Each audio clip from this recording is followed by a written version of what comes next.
Muito boa tarde a todos e muito obrigada por me terem dado a oportunidade de vir aqui. Obrigada, Paula, pelo convite. Não sei se ainda teremos tempo no final de falarmos da nossa novidade. Podemos avançar um bocadinho, não?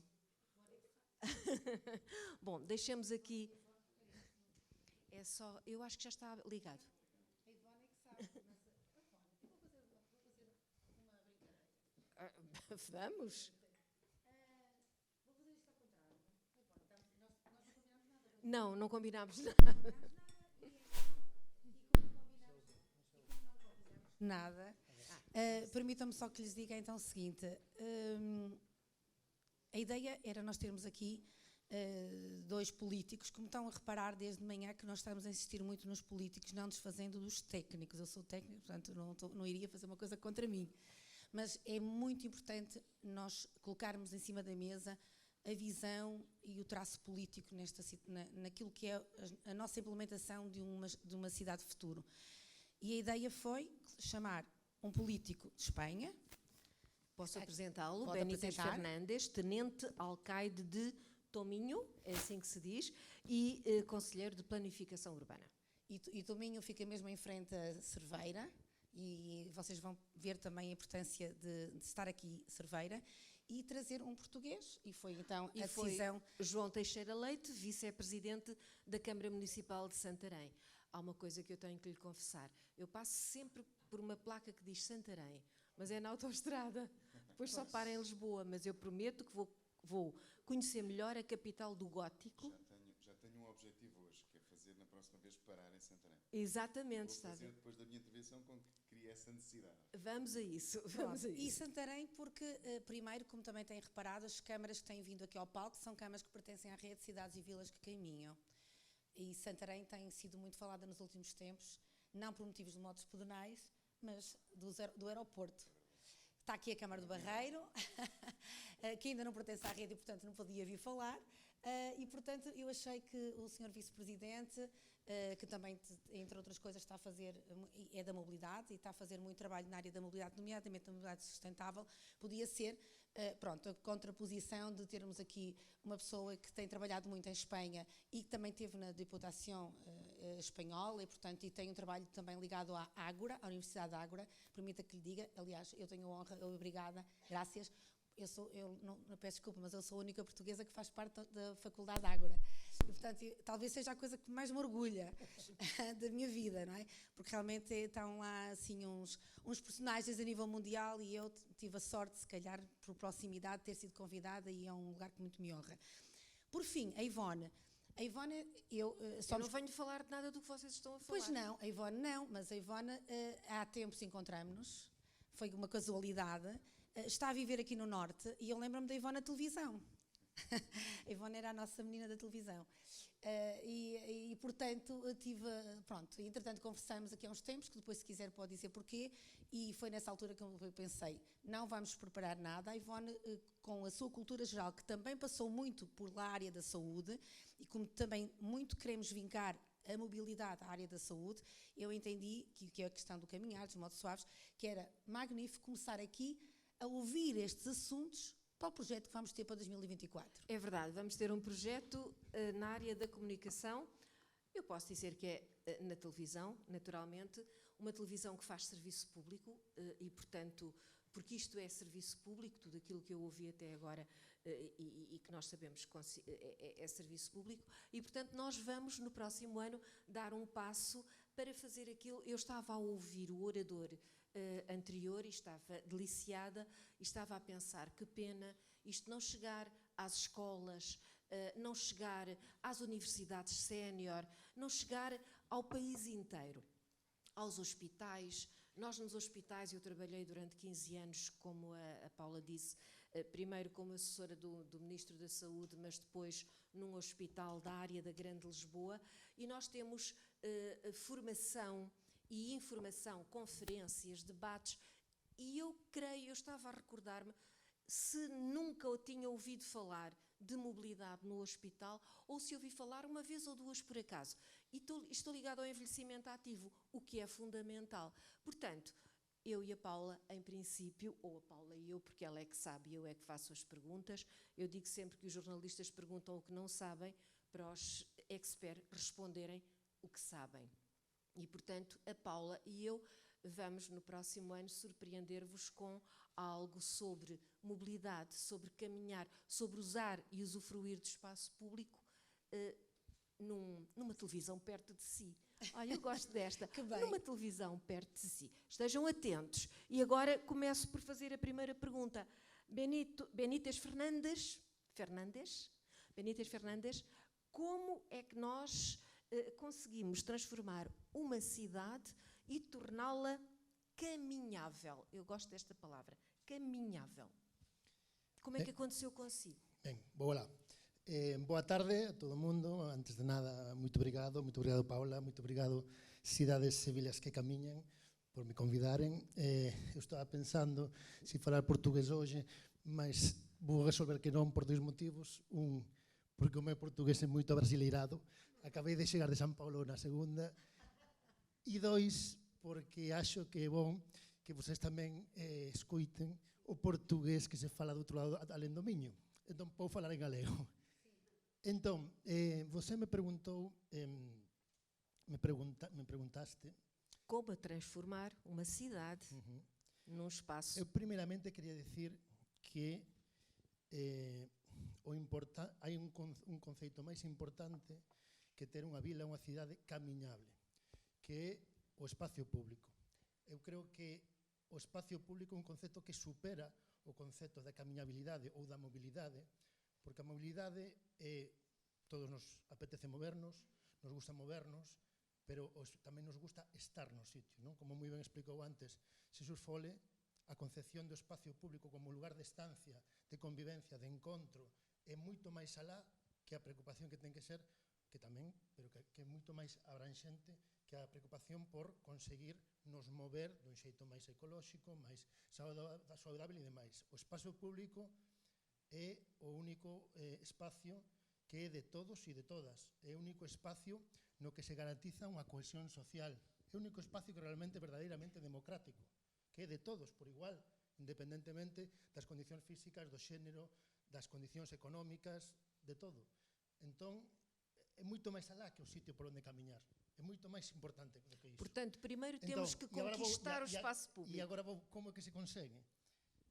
Con uns conceptos ben claros, un modelo ben claro, que eu creo que todo o mundo sabe cual é, e o máis importante de todo, querer facelo. É dicir, ter claro que queres facelo. E iso é vontade política e determinación política que nós temos a experiencia desde a Deputación de Pontevedra de convivir con moitos concellos, con moitas cámaras que querían facer, pero que tiñan medo, e que coa axuda que fixemos desde a Deputación de Pontevedra, que é un organismo que agrupa 61 concellos, pois demos ese apoio político para que se atrevesen máis, non? Porque... Desculpa, apoio político? Sí, apoio político. Como conseguiste isto? Bueno, conseguimos porque creamos a Rede Ágora, que deu ese apoio político, por unha vontade política na Deputación de Pontevedra, de ser un dos obxectivos de a Deputación é un organismo que aquí non tedes, afortunadamente, pero ese é outro debate, pero cando nós chegamos a gobernar a Deputación de Pontevedra, o único sentido que pode ter esa institución é que dá apoio aos municipios. Entón, un dos obxectivos era dar apoio neste ámbito, no ámbito da mobilidade de espacio público, que é competencia estricta municipal.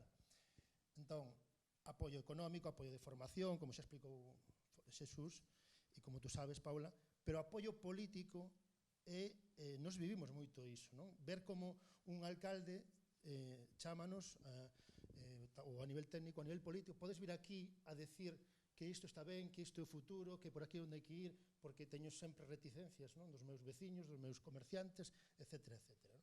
Entón, claro, dependendo do nivel de valentía política que haxa na alcaldía, no presidente da Cámara, pois vais ir máis rápido ou non. Por lo tanto, o máis importante para min é a valentía política e a determinación de facelo, porque todo o mundo quere cidades máis camiñables, máis vivibles, que si, as persoas primeiro, pero a hora de tomar decisións... João Teixeira Leite, e em Santarém há valentia política? Não fôssemos nós uma terra de festa brava, mas isso é um assunto também polémico. Isso é outra. Mas há valentia, de facto, e muita determinação, e eu concordo com o meu colega. Para já, boa tarde, engenheira Paula Teles, um cumprimento a todo o auditório. Não permitam-me aqui fazer um cumprimento especial a 3 técnicos, um diretor de departamento, uma chefe de divisão e outra também técnica aqui que está da Câmara Municipal de Santarém, do Departamento de Gestão Territorial. Obrigado pela vossa presença. A eles se deve muito daquilo que nós temos feito ao longo da última década e meia para transformar Santarém e, de facto, como disse muito bem, é muito importante haver determinação política, mas é muito importante também outras coisas em paralelo. A determinação política é fundamental, mas é essencial que a componente política tenha a visão, o rasgo e também é preciso ter aqui um ambiente fora da caixa para poder decidir e muitas vezes criar e quebrar alguns preconceitos e coragem. Portanto, é essencial também. Nós, Câmara Municipal, de facto, tínhamos o Conselho. Santarém é a capital do distrito, é, de facto, uma cidade importante. A Ivone tem aí uma lacuna grave. Gravíssima, e tem que visitar gravíssima. aquela que é uma lindíssima capital. Muito bem. Para além de comermos muito bem, temos um património que merece a vossa visita e temos um centro histórico lindíssimo que nós estamos a reabilitar várias praças, várias artérias, mas há um trabalho, aliás, este processo de tornar os nossos territórios acessíveis, com mobilidade acessível, é contínuo e é demorado. Nós também temos que ter a capacidade, e o político tem que ter a capacidade de perceber que não vai, no seu mandato em que é eleito, transformar a totalidade do território. E às vezes isso faz também e bloqueia com que determinadas decisões sejam tomadas. É preciso termos políticos a liderar os processos autárquicos que pensem a médio e longo prazo. A 12 anos, vocês podem lá ficar sempre 12 anos. Estas mudanças não se fazem de um momento para o outro. E é preciso ter essa capacidade de trabalharmos no momento zero a pensar que este trabalho é para 10, 12, 15, 20 anos. E é um trabalho contínuo. E de facto Santarém teve aqui a capacidade de perceber no momento certo que era necessário intervir de uma forma muito urgente. Eu partilho depois uma apresentação que trouxe, onde coloco para que todos possam ter conhecimento as diversas intervenções que foram desenvolvidas ao longo dos últimos anos, com este propósito, porque de facto quando falamos desta questão de tornar acessível o nosso território, temos que ter a completa noção que falamos de uma forma multidisciplinar. E é preciso perceber que não só estamos a falar de regeneração urbana, obras municipais, projeto, mas é preciso depois pensar também na vivência do próprio território. E nós, se queremos um território, uma capital distrito, neste caso Santarém, com vida e vivida, de facto a requalificação e a regeneração urbana é um dos principais objetivos do atual Executivo e dos anteriores e certamente será dos próximos. E isso é importante. E foi importante desenvolver também um conjunto de outros trabalhos que às vezes a componente política não tem a percepção que é essencial, e termino para não me alongar muito mais, que é também a parte do planeamento. Nós desenvolvemos em 2012, começámos a pensar de uma forma mais aprofundada um projeto de rampa, que a engenheira Paula Teles bem conhece, onde nós conseguimos ter a capacidade de planear, prever e no fundo, criar diagnóstico para depois também ter um plano estratégico para executar esse diagnóstico, o problema identificado, criarmos o plano de execução e depois executarmos. Para além desses planos que foram elaborados em 2012, temos um plano de mobilidade que está na reta final, que também faz esse diagnóstico, essa caracterização, que é essencial. O planeamento é também uma condição muito importante para que depois a execução corra da melhor forma. Mas depois existem outros aspectos pelo meio. Santarém tem aqui outras questões que vale a pena nós falarmos aqui hoje, a nível legislativo, também a nível de alguns constrangimentos que às vezes bloqueiam essas situações, e é importante perceber também que os fundos comunitários, aquilo que é a oportunidade de termos apoio comunitário, também ser enquadrado e ser essencial ainda existir no nosso país, porque há territórios de facto que não deram passos que outros nossos vizinhos espanhóis já deram há um tempo atrás e que nós ainda estamos aqui há alguns anos com a necessidade ainda de intervir nesse espaço, e por isso é preciso olharmos para as oportunidades comunitários, de apoios comunitários, ainda com essa perspectiva de regeneração urbana. Esta crise política que agora estamos a viver vai de alguma maneira prejudicar o impacto e a vontade de fazer mais rápido das autarquias ou não? Não creio. Não há nada mais forte em democracia que o voto do povo. e não vai ser o voto do povo que vai bloquear ou avançar, seja o que E for. estes 4 meses não vão fazer com que tudo fique mais ou menos parado? Eu falo por mim na Câmara Municipal de Santarém, nós temos um conjunto de intervenções de espaço público no centro histórico, intervenções complexas que em nada interfere com aquilo que está a acontecer de âmbito nacional. Portanto, não vão ser, as autarquias têm sido ao longo dos últimos anos, de facto, um motor muito forte do nosso país e vão continuar a ser mesmo com esta conjuntura nacional. Estamos mais descansados. Paula Teles. A Paula é realmente a obreira de inúmeros planos de mobilidade. No seu gabinete trabalha imenso esta área. Eu conheci a Paula em 2009, em Vila Moura, apostando seriamente na mudança daquele resort turístico que ficou maravilhoso depois disso. Estou à espera de ver como é que fica em Val do Lobo. Aliás, nós reencontrámos-nos por acaso, porque eu estava a acabar de escrever um livro sobre a Infralobo. Não sei se já o recebeu, lançámo-lo na segunda-feira. Passei por Santarém para baixo, passei por Santarém para cima, mas agora vou parar mesmo da próxima vez. Sim, sim. Então, vou lá. Eu vou muitas vezes, eu nem posso dizer isto, eu passo muitos fins de semana em Vigo, em La Corunha, que fica mais perto, pois já estou a falar, já estou assim. Nós todos temos a mania que falamos espanhol, não sei, castelhano, não sei porquê, mas falamos mal, mas pronto, não interessa. Mas foi nessa altura, portanto, conheço a Paula de Vila Moura, de Val do Lobo, estou interessadíssima em ver como é que fica. Posso lhe perguntar como é que estamos em Portugal sobre este conceito de mobilidade?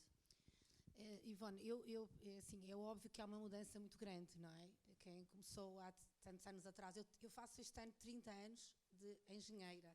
Jesus, engenheira, parece que não gostavam aqui desse nome há bocado. Sim, mas Jesus, engenheiro é engenheiro. Mas agora, o que eu queria ser era arquiteto, mas o meu pai não deixou. Meu pai disse, os arquitetos são meio aluados e tal. Foi, e então tinha lá uns familiares que eram, a sério, estou a falar a sério, que eram uns bons engenheiros com credibilidade, e como eu gostava de matemática lá segui, mas a verdade é que na realidade eu não faço nada de engenharia. Não é? A engenharia clássica não faço, e tanto que só trabalho quase com arquitetos, e gosto tanto dos arquitetos que todos estão aqui sabem muito bem, não obstante, se voltasse atrás voltava a ser engenheira, porque eu acho que um engenheiro é o melhor que há para coordenar uma equipa, mas é um bocado isso. Bem, isto para dizer que há 30 anos atrás nós não falávamos deste tema, ok? Não falávamos. E quando eu fui há 30 anos para a Câmara Municipal de Matosinhos, foi lá que eu estive 10 anos como técnica, como muitos estão aqui, aliás eu sou técnica da Câmara de Matosinhos, e a qualquer momento, se me enervar é para lá que eu vou, novamente, não se falava, falava-se de trânsito, falava-se de carros, e a minha função era coordenar o trânsito e, portanto, era pôr os carros a funcionar e cada vez mais carros e mais carros. Quando saio, foi justamente quando sou mãe e estou com um carrinho de bebê. E quando eu com um carrinho de bebê, eu deparo que vivendo na cidade do Porto e trabalhando em Matosinhos, eu não tinha espaço público para andar com o carrinho de bebê. Por isso é que o meu último livro chama-se 25 anos de vida entre cidades, porque a Marta tinha na altura 25 anos, a minha filha mais velha. É a partir do momento em que eu sou mãe que eu percebo que as cidades não são desenhadas para todos. Só aí é que eu começo a perceber que realmente uma cadeira de rodas é impossível. Se for elétrica, como é o caso do senhor que está aqui, ainda é pior que uma manual, é muito mais complicada para subir inclinações, etc. E é a partir daí que eu percebo que posso ter uma ajuda diferente, posso fazer um serviço público muito maior enquanto engenheira civil, porque coordenava a divisão de mobilidade, como tantos colegas aqui estão das diferentes câmaras, e percebia que se calhar estava muitas vezes a fazer coisas erradas e estava a pôr o sinal em cima do passeio, ia pôr uma papeleira, ia colocar os estacionamentos mais valorizando o automóvel e não os peões, e é aí que se está uma grande revolução na minha cabeça. Quando saio para trabalhar e criar a empresa e começar a trabalhar de outra maneira, muito pouco havia em Portugal ainda nessa matéria. O Dr. Pedro Silva, o meu colega que tem estado aqui comigo, era presidente da APLA, a Associação Portuguesa de Planeadores de Território, e é ele que me chama para eu ajudar a planear um projeto para os municípios portugueses começarem a pensar em desenhar territórios para todos, pensando na questão da inclusão. É dessa maneira que eu chego a Vila Moura. E, portanto, respondendo claramente, eu sei que são muitos anos, para nós que quando nós trabalhamos, nós dizemos, epá, trabalhar há 30 anos, há 20, há 25, mas como já percebemos, no ciclo político, não é muito tempo. As cidades demoram muitos anos a construir e a desconstruir e a modificar. E, portanto, eu tenho a sorte de ainda, em vida ativa, de ver municípios que comecei a trabalhar há 20 anos, não há 30, mas há 20, que começaram a trabalhar mais ou menos, e hoje, como viram, a Ivone não viu, mas amanhã estive aqui algumas câmaras, em que nós já vimos percursos acessíveis, passeios maiores, jardins a serem colocados no espaço público, barreiras a serem encostadas, pessoas a viverem nas cidades. E isso não se falava em 2003, quando o Pedro me convida para coordenar a Rede Nacional de Cidades e Vilas com Mobilidade e que a preocupação era fazer estradas e fazer canais. É óbvio que nem todos têm a possibilidade de Vila Moura. Vila Moura é, como disse, um resort, e eu tive a sorte de ser convidada e talvez a partir desse trabalho, como viram o nosso trabalho e temos tido a sorte, se calhar, pronto, também o entusiasmo, de vermos que é possível mudar. Mas há muitos municípios pelo nosso país que desde essa altura, até com essa inspiração de verem pessoas com deficiência andar na rua, de verem marcações para as pessoas cegas, foi a primeira do país, foi a primeira zona do país que teve pavimentos táteis, e muito também com este esforço que coloquei em cima da mesa, de vermos que isso é possível replicar e na sua especificidade, nas suas diferenças, trazer um método e montar nos municípios. E, portanto, dizer-lhe, Ivone, há certamente muita coisa para fazer. Todos os dias nós barramos com barreiras, cada um da sua maneira, mas os municípios estão de parabéns pelo trabalho que têm desenvolvido, pelo esforço que têm criado, e também os políticos e os autarcas em particular, que já compreenderam, e não é fácil dizer isso, compreender porquê? Porque era um assunto que não era falado, não é? Que era preciso mudar o chip e trabalhar de outra maneira, com muitas dificuldades políticas. Santarém disse, peço desculpa, Santarém, Teixeira Leite disse-nos que tinha um pequeno filme para nos mostrar. Não, trazia uma apresentação que depois vou partilhar. Que depois vai convosco. partilhar. Pronto, ok, senão era a oportunidade de vermos agora. Antes e agora, o que é que já fizeram, concretamente? Preciso de 1 hora, pelo menos, para explicar. Estou a brincar, não é para assustar. Não mas... é nada modesto, já viram, não é? Não, mas temos feito um trabalho, como disse, numa primeira fase de planeamento e agora numa fase de execução.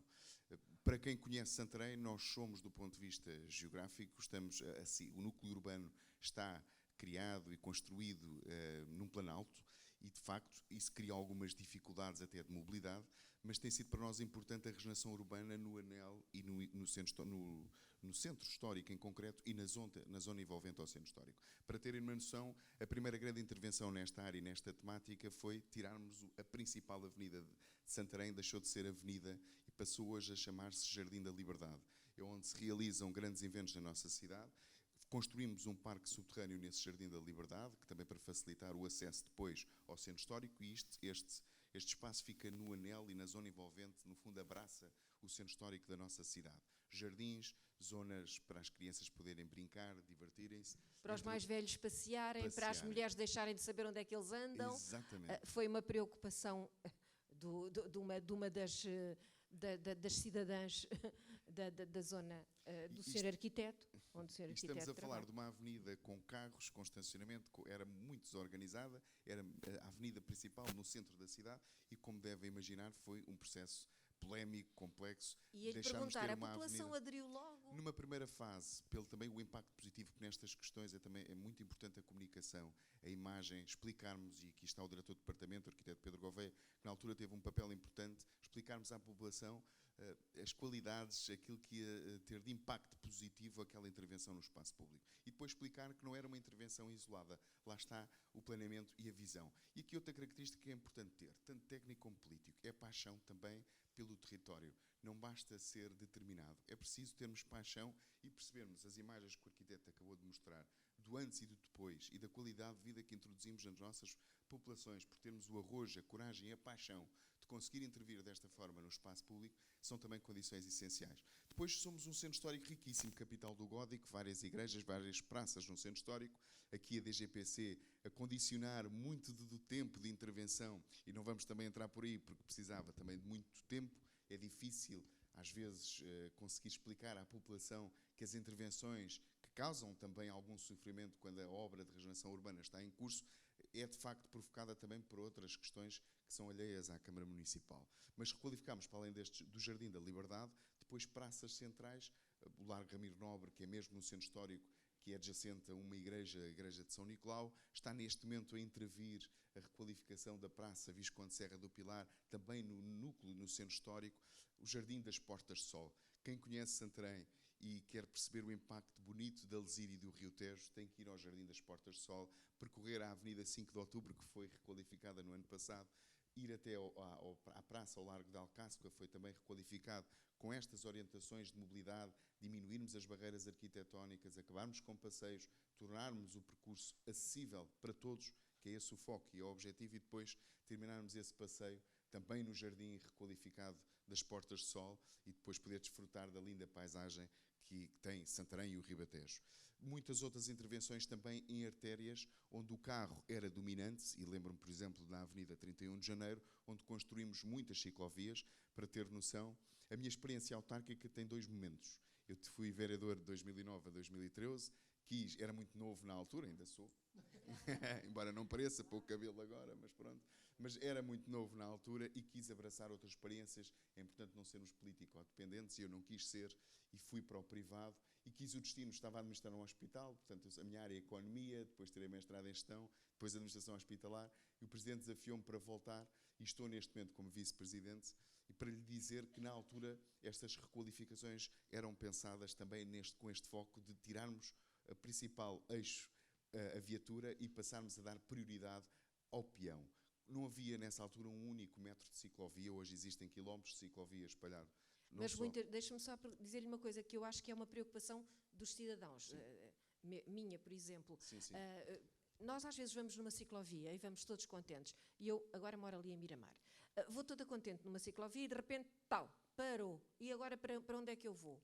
Isso acontece porque este trabalho é contínuo. De facto, nós não conseguimos muitas vezes fazer do início ao fim do percurso de uma forma imediata. Mas vocês têm do início ao fim? Neste momento já conseguimos fazer na zona do Planalto, para quem conhece Santarém do Politécnico, é uma das unir as pontas do Planalto. Mas o nosso objetivo é que depois a rede ciclável possa se expandir para além da área do Planalto de Santarém. Portanto, ainda não temos a totalidade daquilo que é o plano ciclável para o Concelho de Santarém, até porque também é importante ter aqui a consciência que estes trabalhos desenvolvidos no nosso território têm que ter sempre a capacidade e a preocupação da componente financeira. Portanto, não conseguimos fazer tudo e tudo ao mesmo tempo. Portanto, há que planear, há que procurar oportunidades dos fundos comunitários, conseguir ter esse apoio, que é um apoio importante para a execução desses projetos, e depois ir implementando um plano que tem que ser claramente a longo prazo, e foi isso que eu também disse há pouco. Essa é uma condição muito importante e que, felizmente, e apesar de estar hoje a exercer uma função política, hoje existem bons exemplos pelo país fora, das diversas cores, também temos que ser pragmáticos, que têm essa capacidade de olhar para além daquilo que é o seu mandato. Isso também é uma condição essencial, porque se assim não for, estamos a pensar no momento e não estamos a ser, de facto, verdadeiramente agentes da causa pública. Benito Sanches, para si, só lhe vou perguntar agora o que é que pensa que vai fazer num futuro próximo para melhorar ainda mais aquilo que já têm como exemplo na sua região? Bueno, moitos proxectos. Nos levamos desde o ano 2007, eu son vicepresidente desde o ano 2007, aquí tes limitacións de mandatos, ali non, e sí que quería engadir unha cousa que escoitando o que estaba comentando aquí o compañeiro, e non sei cantos habitantes ten Santarén. 65.000. E Tomiño ten 14.000 habitantes. Non? Eu quería apontar unha cousa que me parece importante e relevante, que é que a escala de cada municipio. Non? A escala sempre a desculpa.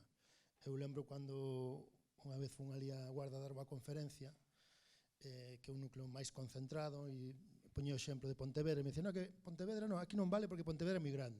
E despois va, pois Tomiño, non, porque Tomiño é máis pequeno. Entón sempre a escala é unha desculpa para non facer, non?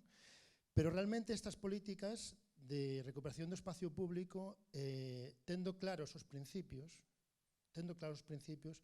podes aplicalas en calquera escala. E nós, se somos un exemplo, é de aplicala nunha escala pois moi pequena, non? Porque a pesar temos 14.000 habitantes, pero Tomiño é un exemplo, un paradigma da dispersión.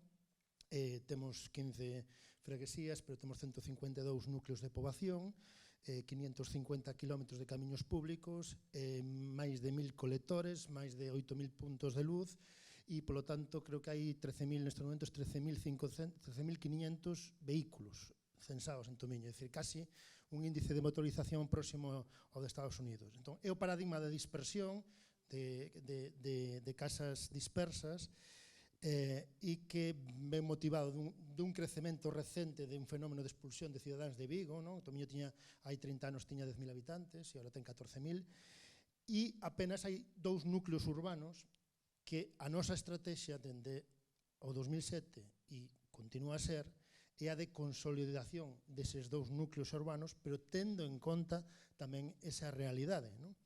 En Tomiño, no núcleo urbano principal do Seixo, que viven apenas 2.000 habitantes, hoxe en día case o 70% das rúas son peatonais.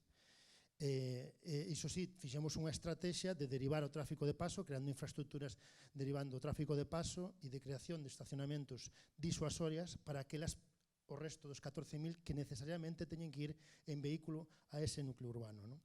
No outro núcleo urbano en Goián tivemos que facer outra cousa por cuestións urbanísticas, que quería apuntar tamén isto aquí, que me parece importante. O compañero falou moito do planeamento. A mí me parece máis importante a estrategia, é dicir, un político ten que saber a onde quere levar o seu concello pros próximos 15 ou 20 anos, e o planeamento, polo menos alá, o planeamento urbano é algo bastante complexo.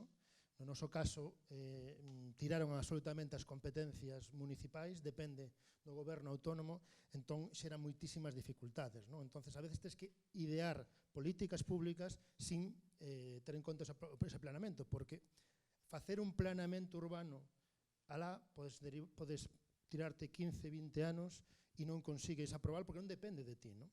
No outro núcleo urbano en Goián tivemos que facer unha modificación, porque necesariamente había que facela para facer un exemplo de recuperación do espacio público, de creación dun núcleo de centralidade nese outro núcleo urbano. Levou uns 10 anos, pero fixémolo e con bastante éxito de exemplificar que nun sitio de 2.000 habitantes tamén é posible ter espacios para as persoas con discapacidade e demais. Ese outro núcleo urbano é onde eu vivo, onde me criei.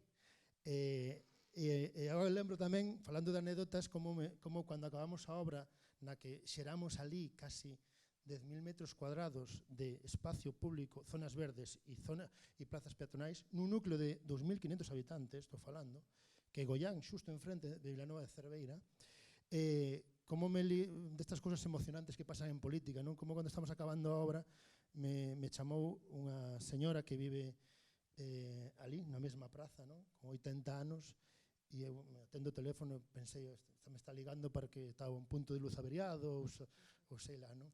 E chamoume e dixo, mira, Uxío, chámote simplemente para darte as gracias porque déchesme 10 anos de vida, porque antes non salía da casa e agora consigo sair, non?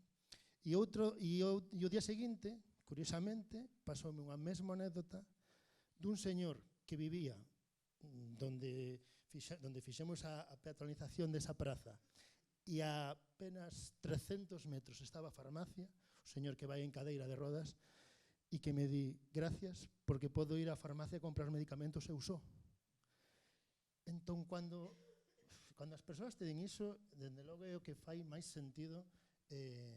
Sentimos-nos gratificados por todo o esforço, por todas as zangas, por todas as lutas, por tudo isso. Paula Teles, estamos aqui, no fundo, a falar de boas práticas, mas gostava que ligasse estas boas práticas à saúde mental, ao envelhecimento ativo, ao nosso futuro, ao futuro dos mais velhos de 80 anos, que agora, em alguns locais, já se podem deslocar a uma farmácia, a um café, ou sentar-se simplesmente na praça a conviver. Como é que considera que nós devemos avançar? O que é que acha que se deve fazer agora como uma pessoa que idealiza, que sonha e que concretiza espaços públicos com qualidade? Essa é uma grande questão. E nós, justamente há um ano, quando fizemos o primeiro congresso da Rede de Cidades que Caminham, tivemos aqui, na altura, o bastonário da Ordem dos Médicos. Miguel Guimarães. E foi justamente porque o que está na base do nosso trabalho é a saúde. Não tenhamos qualquer dúvida. O que nós queremos é desenhar, neste caso os projetistas, quem planeia, desenhar para uma estratégia política. E eu não tenho dúvida que, independentemente da cor política, todos os políticos, e em particular os autarcas, o que querem fazer quando se comprometem com os seus municípios é dar qualidade de vida aos cidadãos. Verdade? Todos dizem isso. E eu acredito genuinamente nisso. E a mobilidade é, portanto, um processo. A mobilidade não é um fim, é um processo. Como aqui também já foi referido, a importância do processo é o caminho que nós temos que fazer para dar essa qualidade. Há muitas coisas que nós podemos fazer no município, mas nós sabemos hoje que nós temos vários direitos que conquistamos na nossa vida e na vida democrática em particular. O direito à cidade. O direito à cidade. E esse direito à cidade é um direito que se conquistou há pouco tempo atrás. É o direito à cultura, à educação, não é? À escola, portanto, ao espaço verde, a comunicar, às compras, a tudo isto. E esse direito é-nos dado através da mobilidade. E será o direito complementar ao primeiro, que é o direito à habitação. Não temos qualquer dúvida, e se pensarem bem, a primeira questão mais importante da política, neste caso municipal e com certeza do governo, é que cada um tenha habitação. E a segunda preocupação maior é que tenham capacidade de liberdade. E ter liberdade é ter mobilidade. E se nós tivermos essa mobilidade, nós vamos conseguir deslocar-nos de um lado para o outro, sim, mas nessas deslocações nós já vimos, e foi aqui muito bem esclarecido, nomeadamente pelo Jesus, se me permite, com estas imagens anteriores, que nós não podemos continuamente sobreviver do caos do tráfego. Nós não vamos conseguir sobreviver. Estão milhares de pessoas por ano a morrerem. E morrem de stress, morrem porque estão todos nervosos, passam 2 horas de manhã no trânsito, passam 2 horas da tarde no trânsito, não conseguem estar com os filhos, não conseguem fazer exercício físico, e não é ir fazer exercício físico para o ginásio, como já se viu, ainda bem que eu não faço no ginásio. Não é, aquilo não é solução, já percebemos isso. E já percebemos que depois também as externalidades que advêm da mobilidade e dos transportes têm muitas questões que são colocadas, por exemplo, na questão da poluição da atmosfera, seja ruído, seja a questão da poluição sonora, etc., sonora ou no fundo da atmosfera, que acaba por promover um conjunto de vicissitudes que nos vão fazer mal à saúde e à nossa vida. Nós temos estudado e temos acompanhado na rede de Cidades que Caminham já, e anteriormente no Instituto, a quantidade de pessoas que entram no Hospital de São João do Porto, doentes, com o nível de poluição da VCI do Porto. À medida que aumenta o nível de carbono, de dióxido de carbono, no Porto, e que os contadores começam a indicar, dispara as entradas de pessoas com problemas de saúde no Hospital de São João. Problemas pulmonares, problemas de rinites alérgicas, problemas de dor de cabeça, muitas náuseas, cada vez mais enxaquecas. Agora já dizem que também têm questões cancerígenas, e agora a última é questões de Alzheimer. De resto, eu tenho estado em vários fóruns, nomeado com gente ligada à saúde. É neste momento o que mais me aprecia na minha vida profissional, é ligar a mobilidade à saúde, o que mais desejo e que gosto. E ainda destes encontros que estive com o professor Sobrinho Simões, que por acaso também é da minha terra e é da Aroca, e ele dizia-me claramente do problema que estamos a ter nas cidades devido a esse stress citadino e o que isso está tão mal a causar na saúde das pessoas. E que já está a chegar à questão do Alzheimer. O Alzheimer tem muito a ver com todo o stress que isto é científico. Portanto, se isto acontece, e como disse aqui hoje na abertura deste nosso congresso, o Sr. Secretário de Estado, Carlos Miguel, que só falou da sinistralidade rodoviária, do caos que existe das mortes em meio urbano, da responsabilidade que têm os autarcas, políticos e nós técnicos, trabalhamos para as autarquias, em matéria de redesenhar a cidade ou de fazer qualquer coisa para evitar essas mortes. Eu acho que está tudo dito, que nós, no fundo, todos que estão aqui na sala, que não são médicos, mas que são ou decisores políticos ou trabalham no desenho das cidades, temos que ser os médicos das pessoas, porque as cidades são vistas como uma célula viva.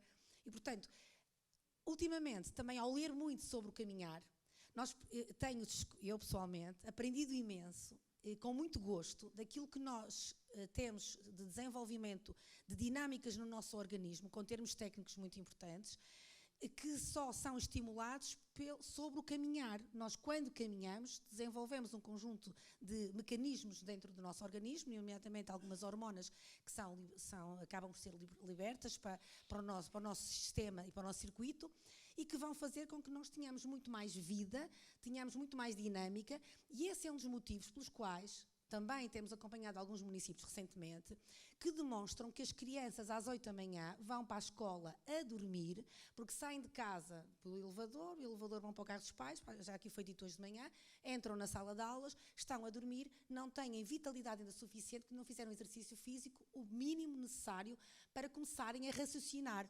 E tivemos já reuniões, e algumas câmaras estão aqui, que com os agrupamentos escolares, que às 8 da manhã já estão a inverter as disciplinas e já não estão a ter a matemática e o português, que exigem muito do aluno, e começam com o desporto, com a parte de educação física, justamente para pôr os miúdos mais ativos. Ora, a obesidade, como também foi dito aqui, aumenta imenso. Ou seja, nós estamos a falar de quê? De problemas de saúde, estamos a falar do nosso problema de saúde. E é fantástico.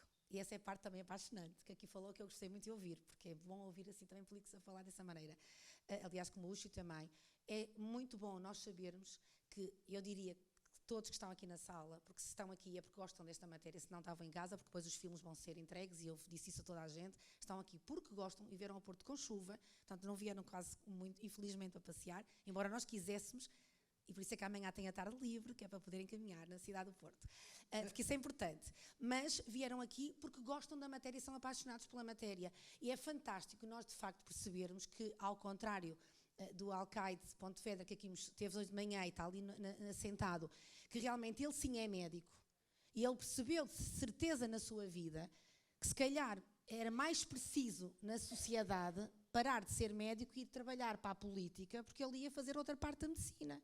Ele ia curar o espaço público. Nós estamos a curar o espaço público, estamos a eliminar barreiras e estamos a transformá-lo, a fazer percursos verdes, a fazer zonas para caminhar, e estamos a dar vida às pessoas. É outra forma de trabalhar. E eu penso que, eu estou sempre a dizer que o Alcaide Miguel, não é que, pronto, se calhar teve ainda uma possibilidade de muito mais impacto naquilo que foram as suas políticas, porque dentro no seu DNA está lá um médico que sabe que se o espaço público for mais amigável, mais sustentável, tiver menos barreiras, ele estaria a dar saúde, porque estava a implementar a caminhabilidade, a pôr pessoas a discutir, a conversar na rua, a conviver, a fazer exercício físico, a ir ao comércio tradicional, e tudo isso é importante. A pior coisa que pode acontecer é nós ficarmos fechados em casa, agarrados ao televisor ou ao telemóvel. Se tivermos o telemóvel, experimentem ir para o jardim. Para o jardim que eu fiquei... Jardim da Liberdade e das Portas do Sol. Eu adorei esta, eu não sabia. Parabéns, vereador. Jardim da Liberdade, conheço o sítio, mas agora com esse nome a coisa vai andar. Também é importante dar os nomes certos. Isso é muito importante. E, portanto, que consigamos todos, cada vez mais, sair de casa e trabalharmos nos jardins. O Covid veio demonstrar isso, é possível trabalhar nos jardins. E é isso que nós queremos, é fazer cidades bonitas, bonitas. Por isso os arquitetos são fundamentais e os designers, não tenham dúvida. Bonitas, funcionais em primeiro lugar, mas bonitas em segundo lugar, para podermos estimular tudo isto que é a saúde. Viver até mais tarde, vamos viver, dizem que vamos viver 100 anos, e os números já vão em 80 e tal anos a média. Mas interessa vivermos bem da cabeça. Com qualidade. Com qualidade. Esta mesa redonda, penso que cumpriu o seu objetivo, no sentido de que nós íamos levantar algumas ideias para que as pessoas não se focassem só nos aspectos técnicos, mas também pensassem nestas coisas, na saúde, no bem-estar, na ida ao tal Jardim da Liberdade, lindíssimo, ou das Portas do Sol, que fôssemos passear, atravessar para Tominho, de Cerveira para Tominho. Ivone, permita-me que diga uma coisa. Sim. Que eu esqueci-me, é muito importante. Há bocado vi ao Jorge Grita, estava a olhar para mim, devia estar a dizer isso. Eu tive um dos maiores gostos da minha vida profissional, até hoje, é que perdi a ponte de Tominho Cerveira. Fui a concurso público, ficámos nos 3 últimos, onde ficou o Cisa Vieira, ainda não nos conhecíamos. Mas era um sonho ter uma ponte pedonal e ciclável que une 2 países, através do Rio Minho. E ela vai ser construída, não? Não sei. Não queres falar da ponte do Minho? Ora, aí está, é o projeto do futuro aqui para o Benítez. Incrivelmente esquecín. É un dos proxectos que ela perdeu, pero non dependeu de min, que eu non estaba no xurado. Presidía o xurado, pero saí fora para resolver. Non podes ganar sempre. É un proxecto no que estamos traballando en Tomiño, a casualidade de que en Goián, concretamente, no lugar onde hai unha fortaleza do século XVII, daquela momento da guerra entre España e Portugal, no que se construíron toda a serie de fortalezas, ao redor de toda a fronteira, pero particularmente ali no Río Miño, non? E nós temos toda unha zona verde de 45.000 metros cuadrados, e dasa circunstancia que é o tramo máis estreito do Río Miño, desde Tui, Valença, até que desagua na Guarda Camiña, non?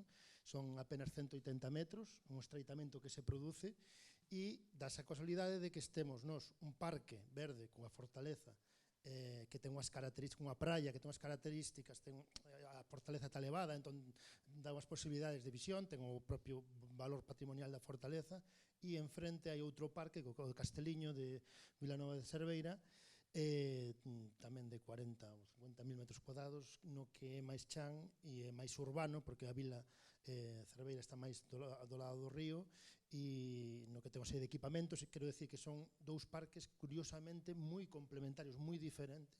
Entón, un dos proxectos do Concello de Tomiño e da Cámara de Cerveira é poder crear unha ponte pedonal entre eses 2 espacios públicos. E nos gusta decir que o noso proxecto non é unha ponte, o noso proxecto é crear un parque urbano europeo transfronterizo. Exactamente. E só hai que unilo con unha unión física, que é unha ponte, porque cando falas ponte parece que son a enxeñeiros e a carros, pero nós o que estamos falando é unha leve pasarela peonil que conecte e xenere un espacio común entre os dous. Entre todos. O que é que temos de bom, para além do Jardim da Liberdade? Já me conquistou, o Jardim das Portas do Sol, passeios, boa gastronomia. Estamos a intervir em várias artérias e praças, como disse há pouco, mas há aqui 2, 3 projetos que envolvem também Rio.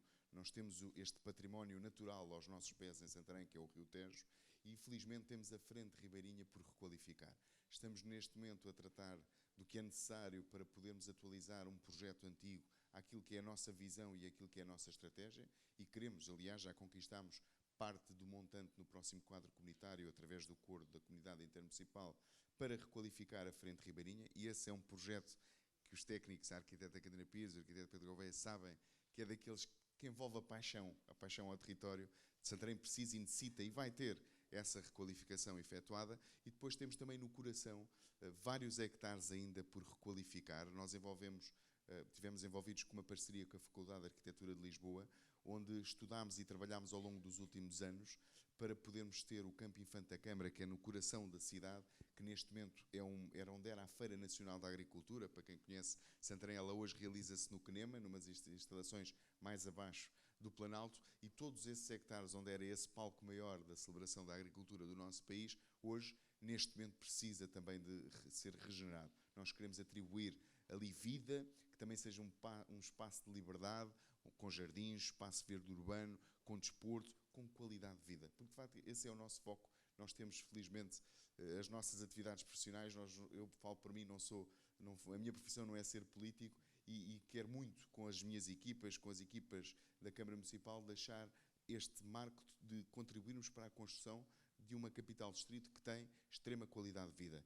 Os territórios hoje diferenciam-se pelo espaço público, pela educação, que é outra prioridade para nós. Temos boas escolas, novas escolas, investimos muito em novos centros escolares. Isso também é falar também de mobilidade, porque a educação, de facto, é a arma mais forte para nós produzirmos riqueza nas pessoas e nos territórios.